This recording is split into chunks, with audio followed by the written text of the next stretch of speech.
Tere tulemast Argipäeva pooltundi. Tere! Mina olen Margarita. Olen raamatupidaja, ettevõtja ja ka alustavate ettevõtjate konsultant. Ja meil on tänases saates külaliseks sotsiaalmeedia haldur ja mentor Kaia Raudsepp. Tere, Kaia! Tere! Nii tore, et sa oled täna meie saatesse külaliseks tulnud ja see veel sellisel teemal, mis igat ettevõtjat puudutab ka ja tekitab alati hästi palju küsimusi alustavates ettevõtjates. Nii et väga väärt teema, millest me siis täna räägime.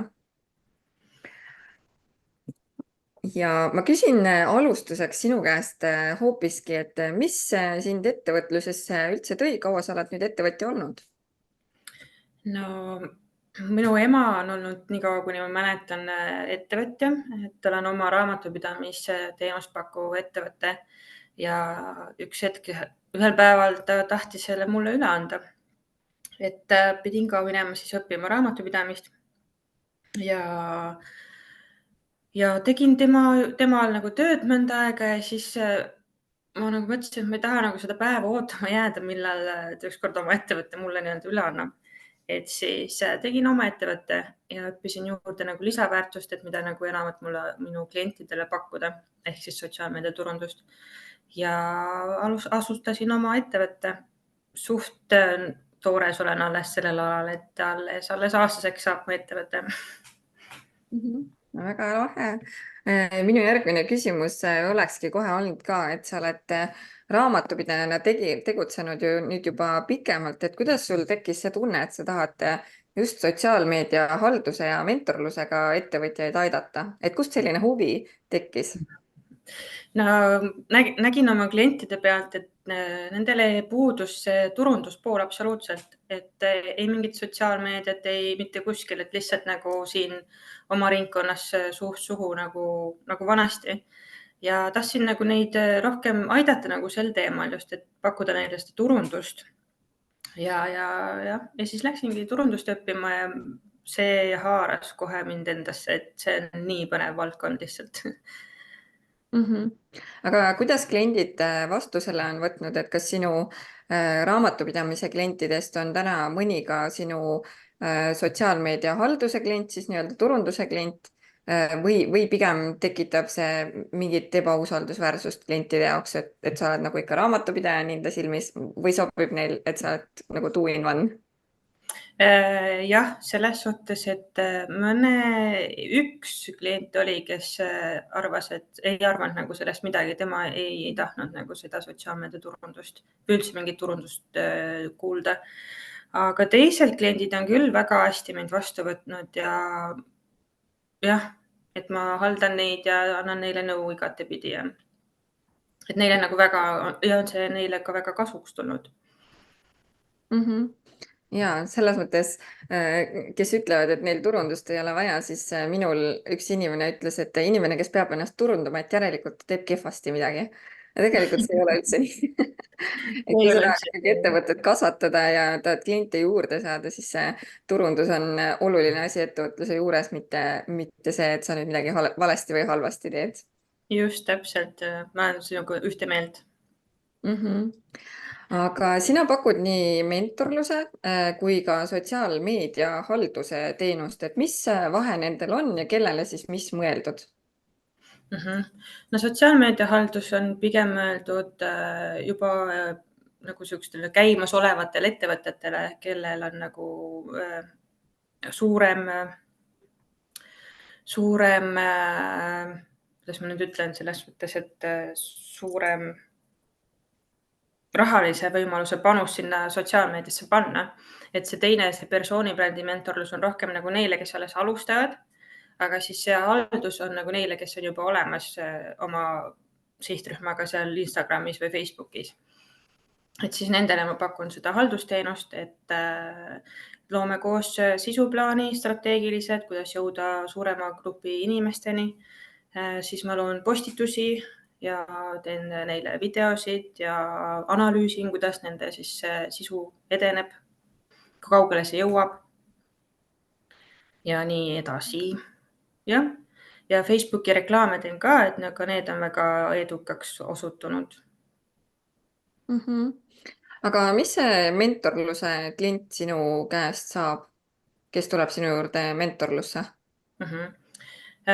Temaga me alustame täiesti otsast pihta, et praegusel hetkel on mul olnud sellised mentorluskliendid, kes ei tea nagu midagi turundusest, ja ettevõtlusest ja et tahavad nagu iseennast siia sotsmeediasse siis välja tuua ja alustada oma ettevõtlusega.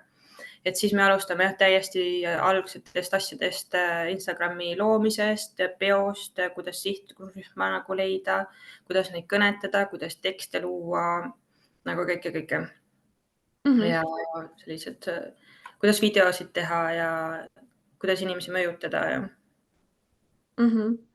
nii et sisuliselt võib öelda, et mentorlusse võiks tulla need, kes tahavad ise teha ja tahavad hästi teha ja halduse pool on siis pigem neile, kes ise teha ei taha ja tahaks, et professionaal siis nende eest juba tegutseb. ja just, aga see halduse teema on ka nii, et see ei ole ainult nagu, et mina teen kõik ära, et tegelikult on see nagu tihe koostöö, sest et see konto peaks ikkagi jääma nagu selle ettevõtte nägu, et tema hääl ja kõik see peaks olema seal ka nagu tunda, et siis tema klient tunneb rohkem nagu teda ja jääb nagu sinna, et nende side siis nagu jääb alles. Aga kui mina teen ainult mina, siis sinna tuleb rohkem nagu minu nägu või noh, sotsiaalmeedia haldaja nägu, haldaja nägu. ja okei. kui oluliseks pead sina ideaalse kliendi profiili loomist? sel teemal on alati hästi palju arutelusid olnud, et kes on nagu ühte meelt, kes teist meelt, et mis sinu arvamus on?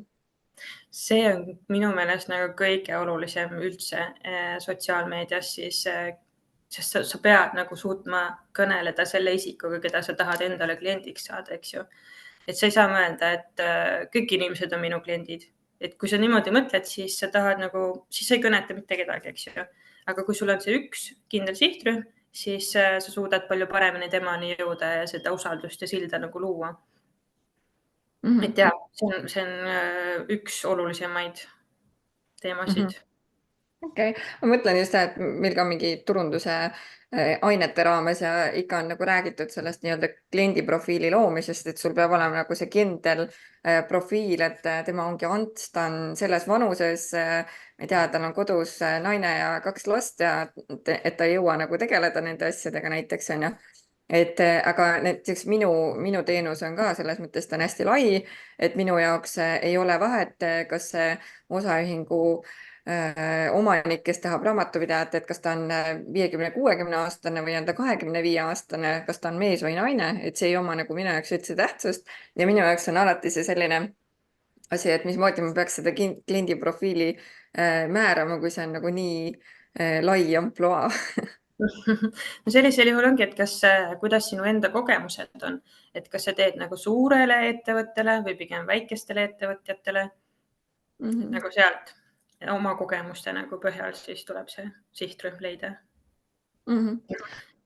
aga ma küsingi sihtrühma määramise kohta ka, et see alati on selline keeruline teema, et kuidas seda siis teha, aga kuidas seda siis sotsiaalmeedias nagu päriselt siis seda sihtrühma analüüsi ette võtta, et mille põhjal ma seda, neid andmeid võtan ja hakkan siis seda kliendi profiili looma? Just nagu iseenda järgi, et mis on sinu kogemused, siis kes sa ise oled ja kellega sul on kõige nagu parem klapp, et selles mõttes, et jah, iseenda pealt, et ma tahan endale kliente selliseid, kes on nagu minu moodi. Ma ei taha näiteks sellist klienti, kes ütleb, et ei ole nagu mina, ehk siis mingisugune noh, ütleme Jüri Ratast ma ei taha oma kliendiks, ma arvan, sest ta on nagu liiga kõrge äkki minu jaoks või noh, selline teistmoodi inimene või noh, ikka nagu iseenda põhjalt ja Mhm. aga kui palju Facebook ja Instagram siis näiteks, et kui palju need ise aitavad kaasa selle sihtrühma määramisele?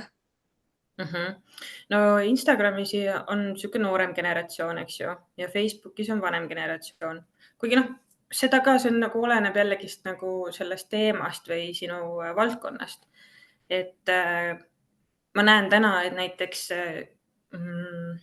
mul on üks klient, käsitööehteid teeb, et meil on nii Instagrami konto kui Facebooki konto, siis Instagramis ta ei jõua nagu üldse mitte kuskile, aga Facebookis on tal väga nagu hästi läheb.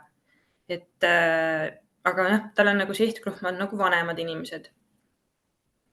Et siis sealtmaalt tulebki, et kui sa leiad oma selle õige sihtrühma ja siis sa pead nagu aru saama, et kus platvormil ta toimetab, et kas ta on rohkem nagu Instagramis või Facebookis või üldse LinkedInis või TikTokis on need kõige nooremad, eks ju. Et siis sinna siis vastavalt oma sisu toota. See TikTok on ka, mina ise kogu aeg ütlen, et minul TikToki ei ole ja et mina sinna ei lähe ka, sest mulle tundub, et minu sihtrühma seal ei ole. Ja samas, kes TikToki kasutavad, nemad väidavad mulle alati hoopis vastupidist, et ei, seal on raudselt sinu sihtrühm. et mina ei tea ühtegi nagu, minu tutvusringkonnas ei ole ühtegi inimest, kes TikTokis oleks, siis see tekitab nagu kahtluse, et kas ikka oleks. Ja ma ise ka tegin ainult katsetamise pärast. Ma tahtsingi proovida, et kuidas sellel käsitööettevõttel läheks nagu TikTokis. Aga ja, minu jaoks on see veel võõras platvorm, et jah, mu jaoks on pigem seal just siuksed nagu noored, et kes teevad seal igast muid huvitavaid asju. Jaa, muidugi. Aga mida sina pead sotsiaalmeedia turunduses kõige olulisemaks üldse? Ma ütleks, et autentsus ja see ehedus, et kui sa tahad nagu jõuda siis oma ideaalse kliendini, et siis ongi see, et sa näitadki seda, kes sa päriselt oled või ettevõtjana, kes päriselt mis nagu päriselt ettevõtte juht teeb või ettevõttes olevad inimesed teevad. Et see ehedus ja päris olemine on nagu üks olulisemaid ka seal sotsiaalmeedias. Et kõik ei saa olla ju kogu aeg ideaalne ja ajada taga seda ideaalset pilti. Et inimene tahab nagu suhestuda. Et kui sa seal Instagramis ennast näitad, siis tulebki luua see side ja see ongi see, et kuidas ma ennast nagu näitan. Et kui ehe ma olen. Ja siis kindlasti on ka järjepidevus see, mis aitab Instagramis nagu edasi minna üldse nagu sotsiaalmeedias. Vabandust. Millised on need järjepidevuse nipid? Mida selle järjepidevuse, minu meelest on väga kerge ära kaduma. On. Me oleme järjepidevad selles, et me ei ole järjepidevad, eks ju. Jah, võib küll öelda. Et ma ütleks, et sisuplaan aitab olla järjepidev, et kui sul on nagu terve kuu ette tehtud, välja mõeldud, mida sa tahad sinna nagu toota, et siis sellest on lihtsam kergemini nagu kinni hoida, kui see, et sa iga hommiku ärkad, mis ma nüüd täna postitama peaksin, on ju. Et kuidas sul Instagramis järjepidevusega on? Et mis... Minu järjepidevus oli suht null, ütleme nii. Minul oli nii, et kui ma aega sain, siis ma tegin ja kui mul aega ei olnud, siis ma ei teinud midagi ja vahepeal oli täiesti vaikus, et nüüd ma olen ka ülitänulik, et mul on sotsiaalmeedia haldur, kes siis regulaarselt samamoodi selle turundusplaani alusel siis sotsiaalmeediat teeb ja nagu tõesti minu jaoks on nagu kivi südamelt langenud, et keegi sellega tegeleb, et ma küll mõistan, et see on minu jaoks kulu, et samamoodi tegu ju väikeettevõtjaga, aga ma näen, et see annab mulle nagu nii palju rohkem vastu, et mul on see südamerahu esiteks, et ma tean, et see asi toimib ilma, et ma peaks ise sinna väga palju energiat panema. Nii palju siis, et ma pean vahepeal võib-olla nõus olema, et ta tuleb, teeb mingid pildid, videod minust ära näiteks ja mingid asjad siis üle kontrollima, lihtsalt nagu faktid, asjad võib-olla on ju ja võib-olla mingit infot juurde andma, aga üldjoontes, et see asi toimib suhteliselt iseseisvalt ja see südamerahu, mis ma sellest saan, on, et ma ei pea vähemalt selle ühe asjaga veel kõige selle ettevõtte juhtimise kõrvalt tegelema, siis ma leian, et see on nagu igat senti väärt. Ja just täpselt ja tegelikult ju sotsiaalmeedias olemine ongi täiskohaga töö. Aga kas sa nagu ise kommenteerid ja vastad oma jälgijate sõnumitele ka või teeb seda haldur? Ja seda ma teen ikkagi ise. Et selles mõttes see halduri roll ongi praegust postitusi teha, et tema teeb need postitused ja ta jagab lihtsalt postitusi story'des edasi. Aga praegust story'sid ma olen siis ikkagi ise teinud ja jälgijatega suhtlen ka ise. Et see on ikkagi nagu minu roll, et seda ma ei tunneks ka veel, et ma oleks valmis nagu kuidagi ära andma.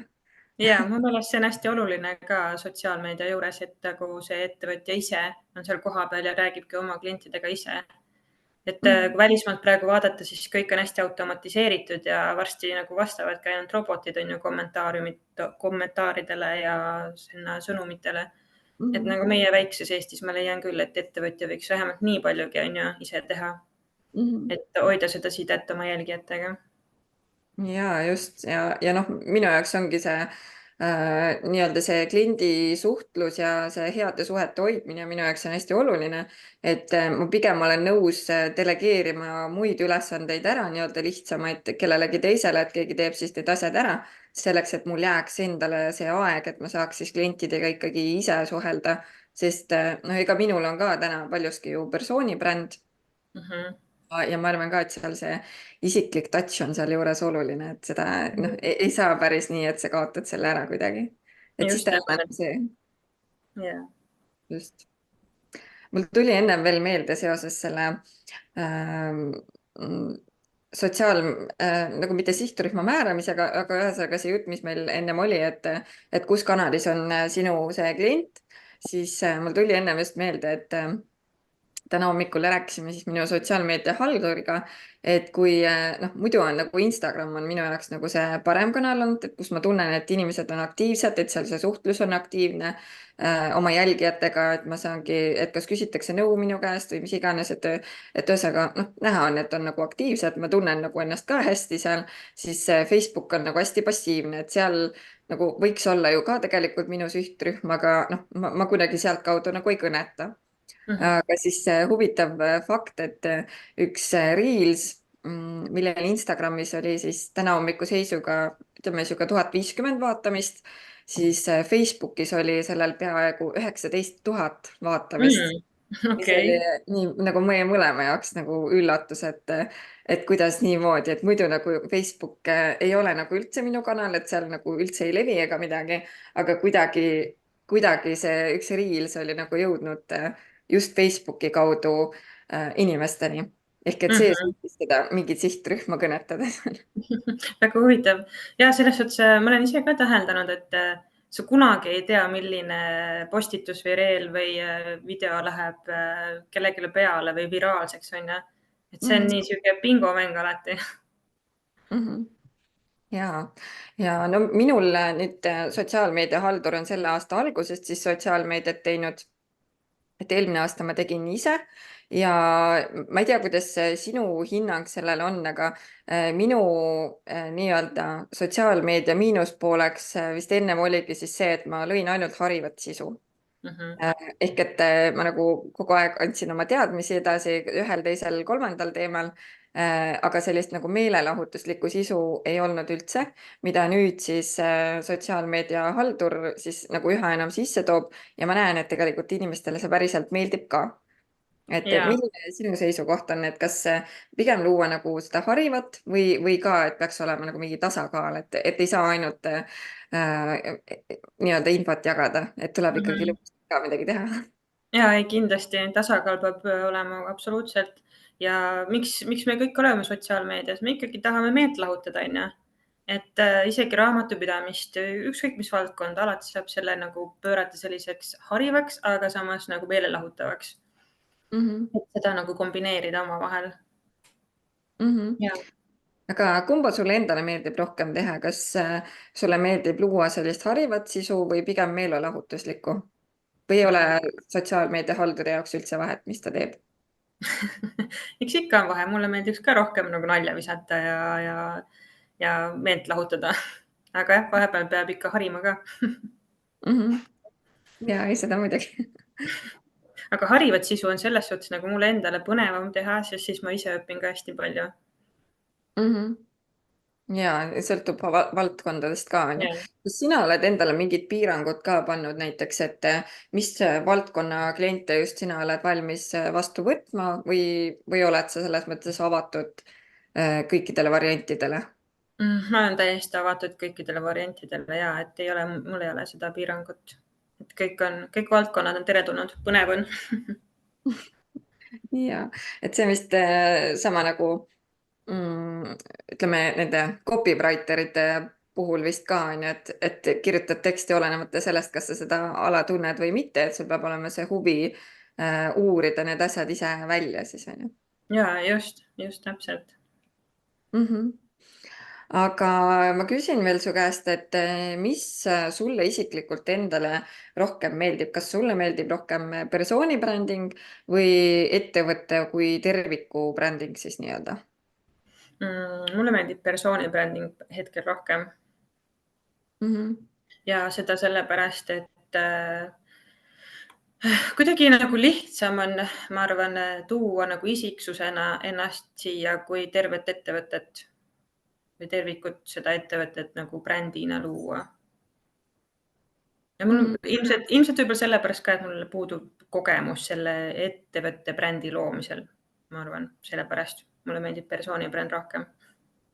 Ma just mõtlen, et mõnes mõttes see võib-olla on jälle nagu, noh, tegelikult ma ei tea, kindlasti nende ettevõtte brändidega on ka, et eks neil on ju omad missioonid ja visioonid ja millest nii-öelda lähtuda, et kohati tundub, et see persooni bränding äkki on just keerulisem niimoodi kõrvaltvaataja rollist täita või mulle ainult tundub nii? Ma ei oska öelda siin, võib-olla sulle ainult tundub. Ma ei tea, mul puudub täiesti selline ettevõtte brändi loomise kogemus. Et ja, pigem nagu jah, ma olen kogenud selle persooni brändi koha pealt rohkem. Okei, väga äge.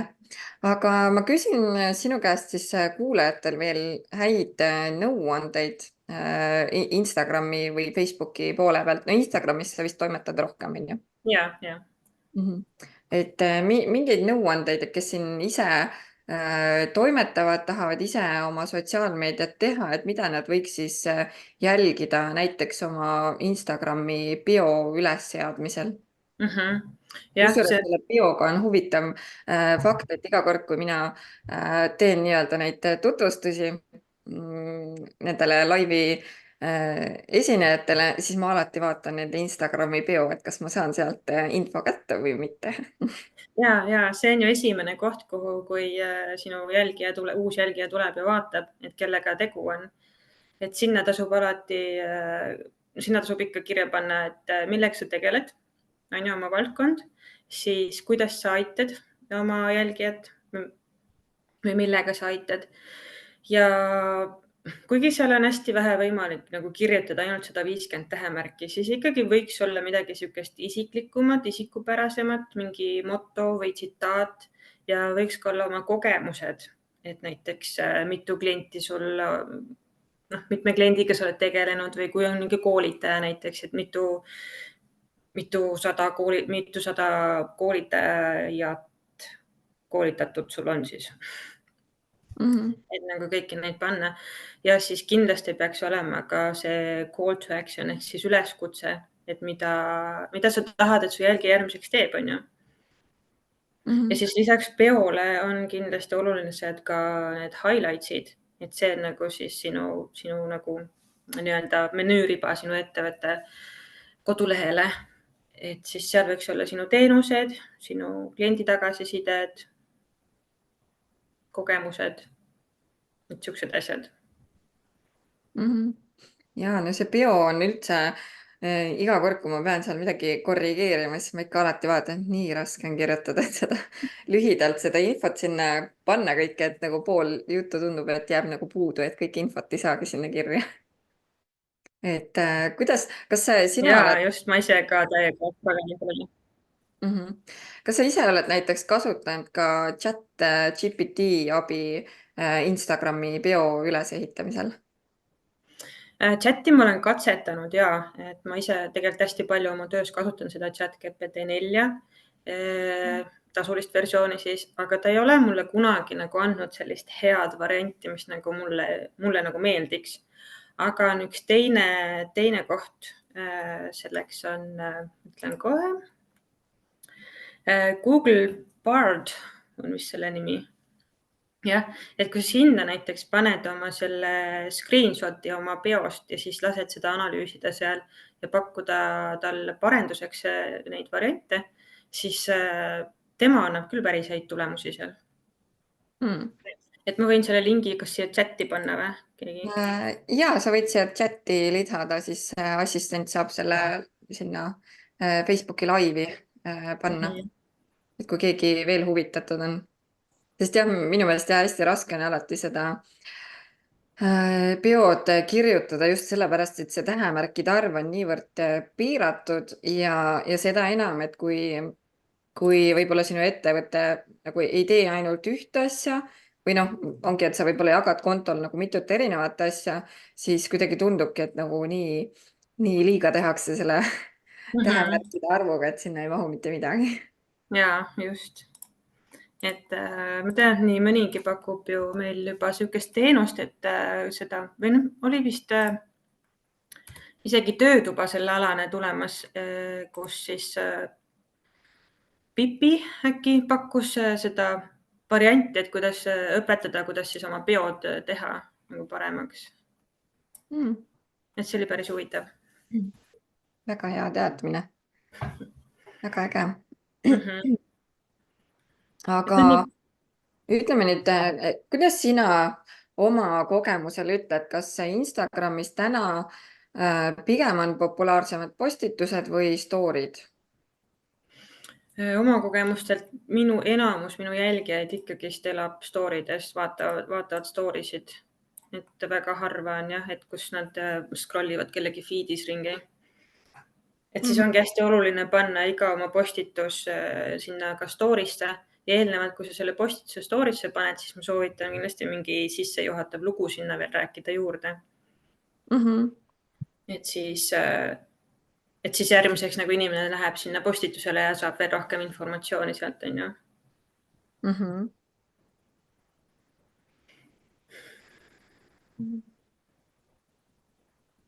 Nii, ma lisasin selle lingi nüüd siia ka laivi, et kui Mhm. keegi tahab veel vaadata. Ja et siis oluline on anda sinna käsklus, et analüüsida seda peod ja anda siis parenduseks variante. Et selline prompt sellele sinna anda. Mhm.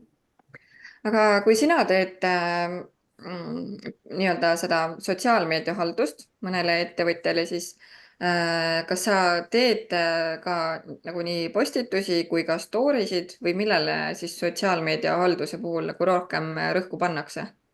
Ma teen postitusi ja story sid täpselt samamoodi, nagu ma ütlesin, et iga kord, kui postitus tuleb, siis ma eelnevalt räägin nagu selles story's paari slaidiga ja siis panen nagu selle postituse sinna ka ülesse. Okei, väga äge. Nii, aga persooni brändingundustel, see on üha enam läheb see persooni bränding populaarsemaks. Mis sina arvad, mis persooni brändingu puhul just ülioluline on, et kes siin ise näiteks oma seda brändi üles ehitavad, et mida nemad võiks silmas pidada, et kuidas siis teistest eristuda? Eriti veel näiteks, võtame siis sellise valdkonna näiteks nagu virtuaalassistendi teenus, sest seda, noh, ma näen, et ta on üha populaarsem. minu jälgijate seas on ka päris palju virtuaalseid assistente, aga kuidas siis nagu teistest silma paista, et sa just tunneks, et ma just selle inimesega tahan koostööd teha, mitte, ma ei tea, selle veel 10-ga, kes seal on näiteks. Ja vaata, see taandubki kõik selle inimese enda isiksuse juurde, et kes sa inimesena oled, et see sinu unikaalsus peitubki sinus endas, on ju. Et nagu sotsiaalmeediahaldureidki on hästi palju, igalühel on oma see tats, oma keel, oma visioon ja just, et inimesed valivadki selle persooni järgi, et kes sa nagu oled, et kuidas sinuga suhelda, et võib-olla kui ma olen väga ametlik, on ju, siis minu juurde võib-olla selline tavaline inimene väga ei julge tulla, on ju. Kui ma olen sihuke, ütleme, lebo või selline tavaline, siis on jälle lihtsam tulla minu juurde rääkima, on ju. Et ma arvan, et sinna kõik taandubki, et kuidas sa nagu iseennast nagu näitad seal, kes sa oled ja, et milline sinu unikaalsus on, et sa ise nagu oledki see unikaalsus, on ju. Et julge seda lihtsalt näidata. aga jah, Mhm. see Instagramis ja üldse sotsiaalmeediasse tulemine nõuab hästi palju julgust, et ma tean, paljud virtuaalassistendid ju ma ise ka tegelikult no, pisut pelgan päris ennast nagu näidata ja siis nagu ongi nagu raske seal võib-olla ollagi see ehe ja autentne. Mhm. Kusjuures huvitav fakt veel, et kui mina Instagramiga üldse alustasin kunagi, siis mina ei julgenud samamoodi näoga üldse välja tulla ja minul oli siis nii-öelda nagu see nagu multifilmi karakter nii-öelda tehtud ühest raamatupidajast ja see oli siis minu nii-öelda profiilipilt ja mina nagu ei julgenud ka üldse jagada siis nagu iseennast või nagu üldse, et kes ma siis nagu päriselt olen, sest kuidagi vist oli ka mingi alateadlik hirm, et äkki keegi näeb ja mis nad küll siis mõtlevad. ja just, ja kuidas sa sellest hirmust üle said?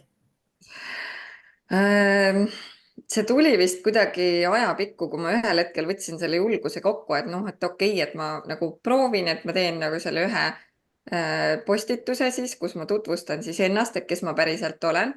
Ja eks see esimene kord oligi hästi hirmus ka selles mõttes, et noh, kõik ju näevad, kes ma nüüd olen. Aga ma ütlen, et peale seda esimest korda tuli see julgus, et ma ei pelga enam, sest ma sain aru sellest, et jälgijatele tegelikult meeldib ja nad tahavad näha sind seal taga, mitte see, et sa jagad lihtsalt, ma ei tea, mingit töölauapilte või lihtsalt seda harivat sisu, vaid nad tahavad seda inimest ikkagi sealt taga näha. Et see, et sa lood kogu aeg midagi, see tegelikult ei anna üldse nii palju väärtust, et kasvõi postituste pealtki, et kui hariva sisu postitus too aeg võib-olla tõi sulle üksikud likeid nii-öelda või noh, meeldimised sinna, siis et siis seesama, kui ma oma näoga välja tulin, et sellele tuli nagu nii palju neid meeldimisi ja ma sain nii palju toredat tagasisidet sellele ja see andis nagu kohe julgustust, et nii ongi tegelikult õige. ja just, ma olen sinuga täiesti nõus, et ma ise ka väga alguses kartsin. Ma tean, mul on isegi üks video seal, et kus ma nagu nii-öelda siis näitasin, kuidas ma õpin kaamerasse rääkima, et see on ka isegi vist kõige rohkem engage imist saanud video mul. et ongi, et kuidas ma näitan, et ma kardan ka, et ei ole ainult nii, et ma olen mingi kõva ja tulen ja enesekindel teen ära, onju. Et jah, et ma arvan et ka, et me kardame just seda, et mida nagu näiteks meie vanad klassiõed või vanad sõbrad kunagisest ammusest ajast meist arvavad, onju. Et ma Mhm. hästi, see on nagu nii veider hirm, et mis vahet seal on? mis vahet seal on, mis nad arvavad? See oli ju, ma ei tea, 20 aastat tagasi onju, et täna ma olen selline ja that's it. Mhm. Ja just, väga hea mõte. Ma loodan, et keegi, kes veel kardab, see võtab täna julguse kokku ja teeb oma esimese postituse ära. ja. ja, väga lahe. Aga aitäh sulle, Kaia, et sa täna tulid meiega siia laivi ja ma loodan, et nii mõnigi inimene sai täna julgustust oma kontol teha muudatusi või kasvõi julgustust pöörduda sotsiaalmeedia halduri poole selleks, et oleks lihtsam kõiki neid kontosid hallata.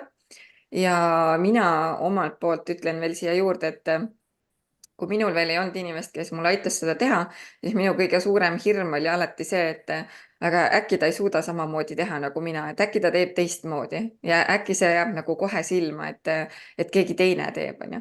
või siis täpselt see, et kui ma olen loonud nagu oma mingid brändi värvid, mingid kujundused, et äkki keegi tuleb, ütleb mulle, et talle üldse ei meeldi ja see on nõme ja see üldse ei müü, onju. ja et täpselt, tahetakse äkki muudatusi teha. ja see on ka üks hirmudest tegelikult, millega ma olen ka kokku puutunud klientide puhul. kuidas ma annan oma selle lapsukese sulle niimoodi ära, et äkki sa teed seal midagi nagu valesti või midagi teistmoodi, mis nagu ei meeldi mulle onju, kui kliendile onju. et seda ei pea üldse kartma, et nagu ma ütlesin, et sotsiaalmeedia haldustöö on hästi tihe koostöö tegelikult ju. et ja mis ma tahan veel öelda, et minu postkast on alati avatud, et kui mingi küsimus tekib sotsiaalmeedia kohta või haldusteenuse või Instagrami või peo, mis iganes kohta, et alati võib küsida.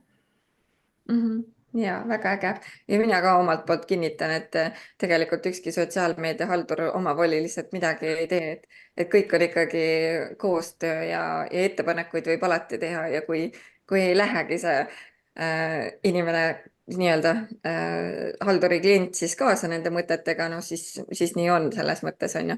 et ega omavoliliselt keegi muudatusi ei tee, nii et tegelikult see hirm tänaseks on nagu minu jaoks juba ära maandatud, et tegelikult on kõik okei. Ja, just. Ja, Aga aitäh sulle, et kutsusid mind ja väga tore oli sinuga vestelda siin. ja aitäh sulle ka ja ma ühtlasi annan ühe teadaande ka siia laivi lõppu, et kõik meie, mitte päris kõik veel, aga argipäeva pooltunni laivid saavad nüüd kõik üles laetud ka meie Youtube'i kanalile. Nii et kes tahavad jälgida siis hoopiski meie Youtube'i ja vaadata siis seal neid laive, ilma et peaks grupisiseselt seda tegema ja saab siis juba kronoloogilises järjekorras vaadata, siis võib julgelt meie Youtube'i kanalit subscribe ida ja kõik laivid saavad sinna siis järjest ka üles laetud. Nii et olge julged. Ja kuna meil nüüd pühad on ka tulemas, siis ma soovin kõigile rahulikku pühade aega ja homme siis ilusat Eesti Vabariigi aastapäeva. Aitäh. Ja aitäh sulle ka, Kaia. Ilusat reedet. Ilusat reedet.